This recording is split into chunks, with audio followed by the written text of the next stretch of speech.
Hello, Stephen. Hey, how's it going? We're doing very well, and it's such an honor to have you on Sinusoidal Music. Welcome. Thank you very much for having us. It's the first time in India, first time in Bangalore, so we're very curious how tonight will turn out in the end. Actually, that's what I wanted to ask you. I love asking people what that experience of coming to India for the first time is like. So I'd love to know what mind-blowing things that you have seen on the streets in our places, and yeah, just curious to see. Well, India is a gigantic, big country, so we haven't, none of us, or I think our bassist has been here before, like a tourist, but I never got the chance to visit the country, so I cannot say too much about it. I only saw a couple of first impressions when we landed in Mumbai, and this morning we just flew over to Bangalore, and tonight, straight after the show, we just take the plane to Dubai. So my impression is fairly limited. But I have to say, everybody's super helpful, super nice, welcoming, and we felt like not as guests, more as friends, and this is really something uplifting. Very kind people. That's so nice to hear. How did you find the roads and the streets, especially the traffic? Because I know it's generally a shock to a lot of people coming to our streets for the first time, and I love getting that impression. I'm traveling the world since like 20-something years. I've seen a lot, but this is really different. No, it's really wild. So like all the street signs, everything is more like a suggestion. While where I come from, I grew up in the south of Germany, where everything's very strict and very by the books. But this is definitely interesting and a complete different. But I have to say also, the first impression is seemingly chaotic, but there's like a constant flow. Nobody stops, it's a constant flow. I didn't see any accidents or something like that, so there's a system that works. It's more like an intuitive driving, it's just like a constant flow that goes on. It's definitely different and wild for me. I think intuitive is absolutely the right word. That's the only way we know how it works. Yeah, but it works, there's no right or wrong. If it works, it works. Yeah, very true. Yeah, I think you started in Landshut, Bavaria, right? The band started there, which is a place not exactly like known for metal. So I was just very curious how you got into metal and how the band was just formed over there.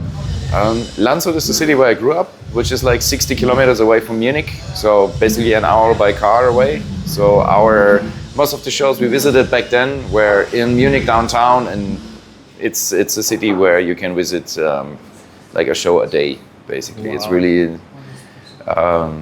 it's located very central, so all the tours come through the city sooner or later at one point, which is really cool because you see all kinds of different bands, not only black metal, death metal, also all kinds of music and arts. It's a very cool city to live in. And recently I just moved downtown to Munich just to see more shows, and I have so many friends also playing in bands, playing or working for events or all that, and it's just nice to meet friends like within a second. But to come back to your question, I was just listening to all kinds of rock and metal, and I think it was like a general vibe of my generation in the late 90s, early 2000s. We just shared music like CDs, those tiny little discs back in the days before the internet was a thing. And if one guy of us had a CD and it was cool, we just shared it and traded it with all the others. And that was somehow cool because we had, of course, people who rather listen to thrash metal, and you had 2 or 3 guys who were into black metal. We had the prog heads, we had the rock nerds, and somehow it was just like one collective. And the cool thing is we're still friends. A lot of those people also founded bands. So although Landshut is like a small satellite of Munich, if you want to call it like that, there are a lot of bands from that city, like Dark Fortress, Crom, Obscura, Tulkanda, just to mention a few. And all of those bands toured internationally. Wow. But the city is fairly small. It's like a small town of 60,000 inhabitants. Wow, a lot of like global music coming out of that tiny place, right? Sometimes it's a coincidence, and everybody knows each other, everybody supports each other. It's a cool, nice scene. Yeah, it's something about the scene though when you kind of grow so much locally that you can then have that impact globally. It's always so inspiring to see that. Yeah, I think the same happened to all the communities that started way earlier, like in the early 90s. Yeah. All those people from Sweden, like the Gothenburg area, or the people from Stockholm.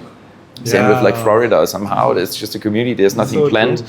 It's just like a lot of people with the same mind, or Everyone just gets into that same energy and things just happen. and then make things happen. Starting organizing shows, listening to the same music, adding a couple of avant-garde ideas or different ideas, cooking their own soup, so to say, and then you just branch out, and that's really cool. Yeah. And Landshut is the same, but in a nutshell.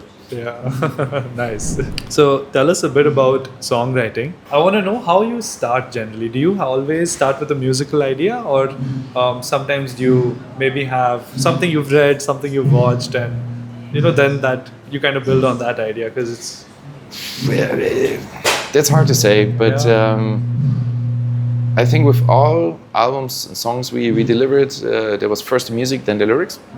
Right. But at the same time, there was always a rough idea what to do, in which direction we want to go. Yeah. And even with the first demo, we thought about we are going to merge certain styles. Right. But starting with like the second album, there was like a more planned way to follow a path. So we just signed a record deal, about 4 records, 4 albums. Wow. And then I thought about like how to connect all of that. So I came up with a color concept, with a raw lyrical concept, and it was basically a guideline. So at the one hand, you had a guideline to follow. On the other hand, you've been free enough to add different musical styles you come across in those years. So the 4 albums have been released within 10 years, which took longer than expected. Wow. But they are, if you just see it from a meta perspective, it's just like one piece of art and on its own. It's really like they're all connected. If you lean back, it's just beautiful how it looks like. The aesthetics, like the look, the overall spacey, poetic vibe is really cool. And the music is also produced by the same person. It was released by the same artwork. So there are a lot of links in between. Yeah. And this helps a lot. But when I'm writing music right now, I try to combine the spontaneous ideas you have while jamming. Yeah. Then I record a very raw demo, and then I start to transcribe everything on Guitar Pro. It's a software by Arobas I work with since many years. Nice. And there you can start analyzing the music and add a couple of details, and then when you have this thing done, you go back to record everything properly, like do a proper pre-production, and then I start working with the other band members. Nice. So my idea is always to take the best out of both worlds. So in that part, you have the spontaneous ideas of jamming and immediately recording your raw ideas. Right. But also the analytic part where you can really write down all the music and start to carve out all the details. Yeah. It's like you have a big brick and then you just cut out like a raw statue, but then you start polishing everything piece by piece. That's how I see it, and that's really cool. I really like that, fun. and it's a nice combination of being not too simple, but at the same time also not to overthink everything. Yeah. It's a very thin line in between, and for the last 10 years, I think I worked like that. Wow, that is so interesting, and I love how you balance both of those worlds, right? Because I think the temptation for all artists is to probably lean more towards one when you're kind of jamming and you get lost in your ideas. And then you're like, what was that riff? And you just don't remember it, right? Yeah. At the same time, if you start just transcribing everything, you lose this this kind of little magic. Yeah. When you just spontaneous add a couple of notes, might be wrong, might be good, but it just takes too long. So you're 1 hour in and you transcribe like 30 seconds of music, and then you forgot how the initial idea actually was meant. So it's a cool way for the moment. But you know, technology is always evolving. There's always something more, something new coming. And I think also the last 5 years, so many things happened. For example, Cubase has a cool function that tells you the next possible chord. Oh man, so I don't know about this Cubase function. There's always something new, and it's not about using everything. It's more about what you can take out Yeah. to enhance your own work. Yeah, that's so true, right? Ultimately, that's the expression. That's where the magic, like you said, that's the magic where it lives.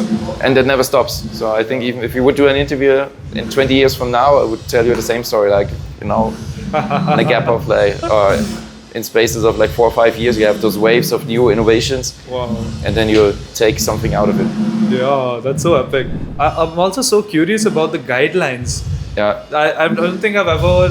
I think I've seen that in pockets, but I've never heard such a clear kind of approach to it. Would you be okay to share what some of these guidelines were like? Because I've never heard this before. So coming up with this trilogy, I thought about, what we can do after releasing 4 connected albums. So next one is like a trilogy. And again, we have like a color concept. With the 4 albums, we had the basic colors. Now we're looking into more the metallic colors. So A Valediction was the first one. Yeah. It's more, it's like the bronze album. Sonication is the silver one. The next album will be the golden one. Just speaking very simple about colors. Yeah. And the entire trilogy was meant to be a little bit more human. While the previous albums were produced very, very strict, very much to the point. Right. I want to carve out this human touch a little bit more. So sometimes you as a musician, when you start, you hide behind of playing the most complicated music you can do. Yeah. The faster, the better, the more gain you have, the better. But I prefer to hear a band that really can play. So I try not to overproduce it. I do not over-edit, like drums, for example. I want to keep that certain swing of that drummer I have. Yeah. Otherwise, I could use a drum computer. Same with the guitars. Using acoustic guitars underlines the dynamics and also the personal touch. Wow. Yes, you can edit acoustic guitars, but you cannot take out a certain vibe or the certain play or the way somebody plays a chord or a couple of melodies. And I would like to underline this more and more with the music. Nice. So the same goes for the artworks. On the previous 4 albums, we had a fantastic person, Orion Landau from the United States. He has a very, very modern approach, more like a Photoshop approach. Yeah. And with the trilogy, we work with Eliran Kantor. Mm-hmm. It's a Berlin-based artwork artist, and he has like a mixed technique that looks a little bit more like hand-driven, so more like oil paints. And production itself also turned from what I mentioned before, from being very, very, very precise to something more breathing. So I was looking for an album production that's not only working in the stereo panorama, but also using the depth in field. Oh. So I really recommend listening to the last album, Valediction, Sonication, and also the next one with proper headphones. And then you hear all the details that are happening. Wow. So the devil is always in the detail. When it comes to lyrics, it's the same. When I started playing in a band, as you figured, I'm not a native speaker. I'm from Germany, I have a funky accent, and when I started playing music, my English was more limited than right now. So, of course, you try to hide behind fancy words, being very posh, avant-garde, so to say. The better you feel with the language, I think the more details you can also show here. So, what it meant for the lyrics is that everything turned out to be a little bit more personal. Because all the nuances of the language make a big difference, in my opinion. Speaking about the guidelines, I have the color concept, I have the lyrical concept, and all of this in a row just shows me or leads me a little bit the way. It doesn't mean like all the ideas are set in stone when it comes to music, but it's a small guideline you can work along, and this is something I just enjoy, you know. You're free to go, but you know the path where to follow. Yeah, that's so fun because you can still explore, but you're not going to get lost along the way. You still have a direction that you're going. Yeah. So you have a rough direction, and that's really helpful, at least for me. Yeah. There's no right or wrong. Everybody works different. Of course, yeah. And for me, this is just something I really like. And then I can work on the details of also the products, like the haptic, like how you print vinyl, for example. Ooh, yeah. Like which kind of paper you work with, if something is embossed, if you have like foil printing, what kinds of thickness or what heavy vinyl you're going to choose. Wow. It never ends. But if you just lean back, if you conclude the entire thing, it's all about aesthetics. It's like sound, product and like color aesthetics, so to say. So true.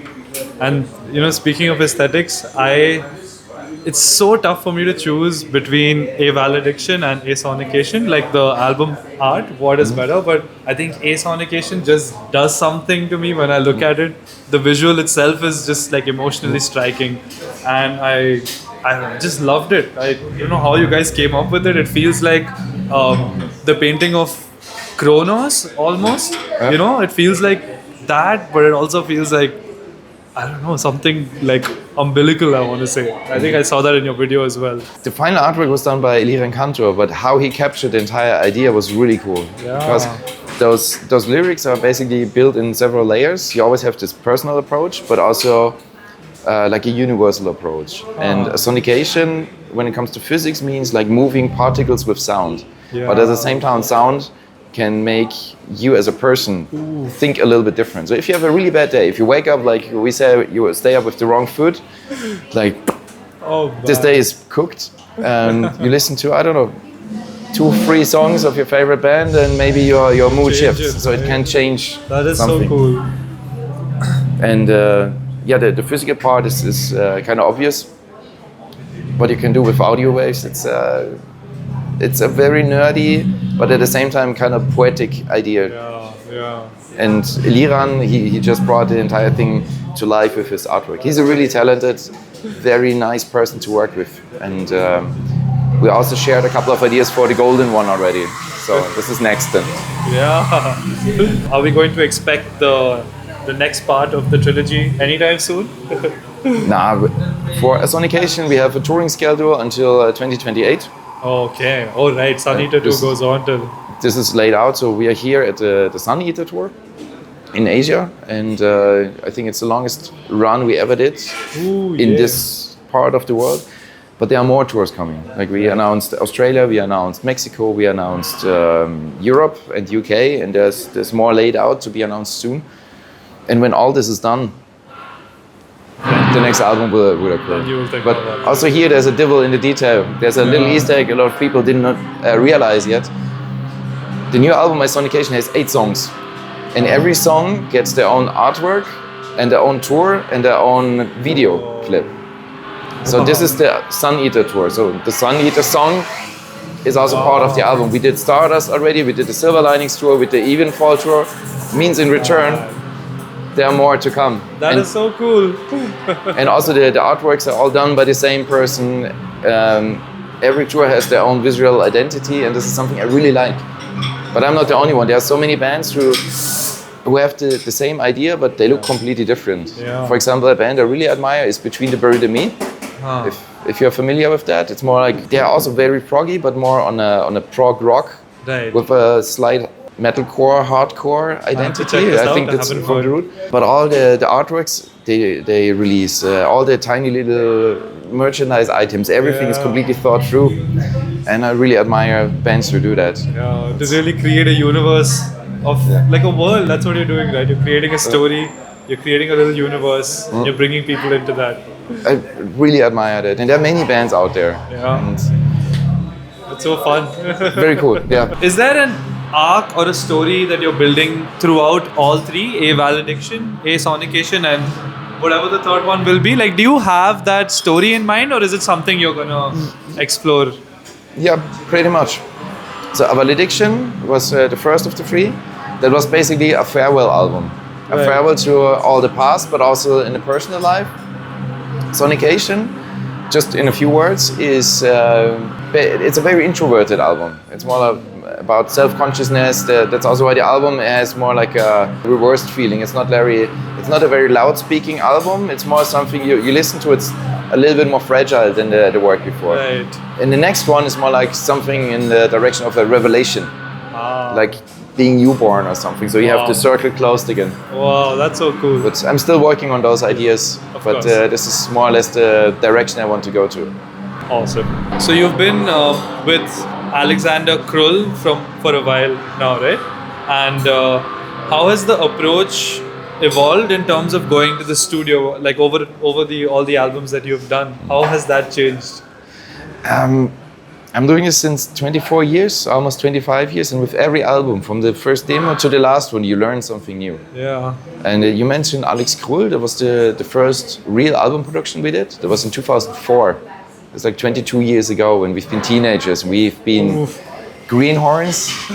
But with Alex Krull, we had a very experienced producer on hand. He did so many albums in the past. He's still producing really high-class records. And he guided us a lot. So we learned a lot from him how to run things. But we also learned so much that helped us to make on the next album better. The same is with all the album productions. I could tell you a million stories about what we approached and how we prepare for albums, for example. Yeah. And that first album was completely written in the rehearsal room without a pre-production or something. We just had like demos on a cassette recorder, so it's a long time ago. No way. And the second album was like a mix out of different techniques. The third album was only written on a Guitar Pro before we went to the studio. The fourth was a full pre-production and so on and so on and so on. So this is something that never ends. And I always make small notes. What was good, what was not so good, what could we do better the next time. And it's more about feeling comfortable in the studio. Right now my approach is, when I go to the studio, I do not want to talk about any kind of artistic decisions. This is all done in the pre-production. When you write the music, when this is all prepared. When you go to the studio, you should not start any discussion because you have enough stress to just focus, deliver your performance on drums, bass, vocals, guitars, any other instrument you want to add. And this is enough already. So it's more about the experience you gain after so many years. Yeah. Let's see what we do next. Yeah. Thank you for sharing. That's so valuable because a lot of people, I think the temptation is because we can kind of record in our own homes. We end up taking like 100 takes when we're at the studio. Mm-hmm. So I think it's good to be prepared when you kind of hit record, right? Yeah, you need to be 100% prepared. Otherwise, don't start recording. Don't start recording, until you're ready. So true. Obscura's had quite a changing lineup over the past few years, many years. Always, yeah. And I think there are a lot of challenges that come with that. But what I was interested to ask you is, do the alumnus of the band ever influence your music playing? Like, do you have certain styles that you kind of like, pick up things from each other along the way? Or, how does that work into the songwriting of the band? Because ultimately that's the expression of the band. So how does that work for you? I was, and I am always the person that leads the way. It's simply like to the guideline. Now, I know what I want to do, but in life you also need to know what you don't want to do. This is a lesson I learned over the years. And out of my experience, every musician forms an album. Even if you write an entire record, if you have a different drummer, the album sounds completely different. Even if he plays the same songs with the swing, the way he plays, he forms and shapes the sound of an album. And the same goes for the songwriting. I make the calls, but everybody is welcome to add something. Right. For example, lead guitarists, I never told lead guitarists what to do in their solos. It's more about, I always try to get people to add something of their own personality. I don't want a guitarist that copycats another style or something. It's more about, this is your stamp, this is your expression. 30 seconds or 16 or 32 bars to shine. Yeah. This is an album that stands hopefully for the test of time. So do what you think is right here, and then we form it. Nice. But in the end, I make the calls for the music. Yeah, that's also quite tricky to be in the pilot seat, right? Because artistic decisions can be confusing, right? I mean, many different people, many different opinions. But it's very cool if you have a consistent timeline. This is also the reason why the band is consistent over all the years. So we have certain influences, we avoid other certain parts because I think it's just not fitting. So there's a clear vision, and if you follow that, details and other ideas are always welcome. And I think that's a nice compromise. Yeah, I think it again goes back to the balance that you were saying, that you have a kind of a path set out, but how you go across that path is then up to the expression of each of the artists that work with you. That's what it's like. I liked a lot to be honest. Because otherwise the albums would sound the same or similar. But if you leave a little bit of room and be a little bit open-minded. You can add something new without changing your core sound. Yeah. This is something like. But since the band is touring worldwide since many, many years, I think there are maybe a handful of bands out there from our genre touring that much. Yeah. People cannot keep up with that or don't want to keep up with that. I mean, I mentioned what we are just scheduled for until 2028. That's insane. And we had a lot of breaks with members leaving when they started to study. That was a big break because, you know, when you live at home, you don't pay rent, you're free to do what you want. You have time to practice and all of that. But as soon as you have to take over responsibility, things change. Things change a and lot. Then maybe you get your first job, things change. Yeah. And the second big change in the lineups, or like it was always the age, like mid-30s. Most of our members got kids, and then they don't want to be on the road for like 4 or 5 months a year. That's just not cool. Man. And of course, sometimes also artistic disagreements are part of it, but that's just life. Part of the process, I suppose, right? That's what it is. Can't avoid that. But it's would have been quite a challenge because even getting ready for the A Sonication, the tour for this round, even the Sunniter tour, I think it was this tour that was right before you guys were setting out. You had a bit of a hurdle to get over in terms of the lineup, right? And again, I mean, I must appreciate like how you're just keeping it together. That is because it's difficult because, like you said, it's balancing that flavor because you want Obscura to be Obscura, despite, you know, having a different person playing a part that was composed years ago. So yeah, I just want to say that's appreciate doing that. In the end, we just have to deliver a cool live show, and everybody who is part of the group. Like, I'm not talking only about the band members, but also everybody working with us. Like the crew, for example, all the agents, all the local promoters. It's just about how to work with each other, and this is the reason why we are around since such a long time. Certainly. We are just very clear and very honest about things. If something is good, cool. If something is not ideal, we talk about it. That's so important. You've played a lot of different kinds of tours and fests, like you said, about 20 years. What's like your favorite kind of show? Is it a festival stage, or is it like the US tour where you have more dedicated like tech death fans, or is it like, you know, small shows in a place like Bangalore? I like the difference in everything. I love playing like a full festival production, when you have like the full light production, the full stage production, like all full crew and everything. But at the same time, if you have to play, for example, on this tour, we are flying in a lot.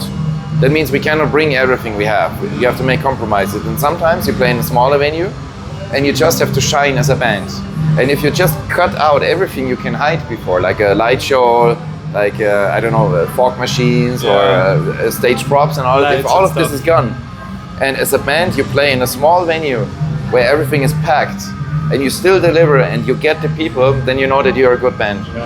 So that somehow proves that you're not part of like a big plastic product, like a plastic event. It's more like, okay, you can do punk rock, you can do rock and roll, but you can also do like, I don't know, we're playing Hellfest in a couple of weeks. If you can do that, then I think that's a very healthy basis. And personally, I don't want to do the same every day. And also on this tour, we played smaller venues, we played bigger venues. Today is a wonderful, nice venue with like a second floor, like a balcony. It looks like a modern theater. Wow. And that's really, really, also the acoustics are really cool. Sometimes you play in in venues where things are a little bit more pragmatic, but just adapted to make the best out of it. And people are, that's something I realized over the last 20 years. It's like a life learning lesson. People don't mind if like the technicality is like perfect, or if like gear is not ideal or something. It's more like the approach. You know, if something breaks down on stage, that happens the biggest bands, that happen every beginner. Smile, make the best out of it, and people are there. But if you start having an attitude, then that's the vibe is ruined. Down. And I just love what I'm doing since so many years. And therefore, I'm just happy being here, being on the entire Asian run. This is something we wanted to pull off since many years. And we're just happy to make it happen. I mean, we talked playing in India for I think more than 10 years, but we never got the chance. Sometimes the timing was not right. Sometimes the festival didn't happen. We were supposed to do, and things happened. But now we are here, and we're just grateful for that. We're so glad to have you, Steffen. Thank you. How has the business of music been for Obscura? I mean, you guys have been around for very long time, so I would love to get your perspective, because a lot of the younger bands in Bangalore, in India, and even beyond find it difficult. You see that often with music. You see people shuffling jobs, doing, you know how it goes. So yeah, if you would like to share your piece of advice and also how your journey has been. I think if you want to do something on your own, there will be always challenges. It doesn't matter if it's like a band or any kind of business or anything you want to do. You always have to first start, which is the most important thing. So out of my perspective, the most important release we ever did was our first demo.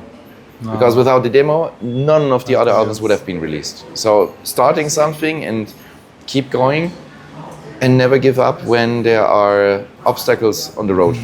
There's always, I mean, like in life, the sun is not shining every day, but you just need to keep going. And if problems happen, find a solution, find a way to just go through it. And when it comes to the entire music business, I've heard so many discussions about, the digital world is eating up like the physical world. Back in the 80s, everything was better, and I do not agree with that. Really? Yes, the technical outlines, they always change. They changed also 80 years ago. That's true. And at the moment, it changes again. It will also change in the next 5 years. Let's see what is going to happen in, I don't know, 2030. Nobody knows. But you always have to adapt. You also have to find a solution and go with the flow. But at the same time, you need a certain integrity to keep your head above water, as we say. So the only advice I can give is adapt and enjoy what you're doing. Because if this entire thing is becoming a job, something like an office job, you could also go to an office. Might as well do that then. Just make music with friends, stick to it, and if you're successful, cool. Yeah. But you cannot force it. Cannot force it. So. Yeah. Thanks for that. What is one unexpected song on Steffen's playlist which fans would never guess? On my playlist? Yeah. Probably Learning to Fly by the Foo Fighters. It's an old classic. When I was a teenager, it was released. And it's just beautifully produced. Yeah. And it's very simple, but at the same time, simplicity can show what a fantastic song can come out of it. Yeah. It's just about feeling in the end. Yeah. Sometimes it's not the technicality or the overproduced album or it's none of that. Everything forced. And I somehow, if I listen to that song, first I'm remembered to my youth, long time ago. Yeah. And second, I think this is the core of music somehow. If you can just write a cool song that does not prove to be a show-off in any way. It's just a wonderful, beautiful song. And if I think about it, I get goosebumps. Wow, see that? I can literally see that. Wow, man. That's epic. Thank you so much, Steffen. Thank you for taking the time, and we're so excited to see you guys go on in a few hours. Thank you very much for having us. It's an absolute honor being here. We finally made it. And, yesterday, Mumbai was splendid. The venue was packed to the max. And today, we will see. With the second layer, I think it feels like a small stadium. Yeah. So we're looking forward. Awesome, Steffen. Thank you so much. Thank you very much. Ciao, ciao.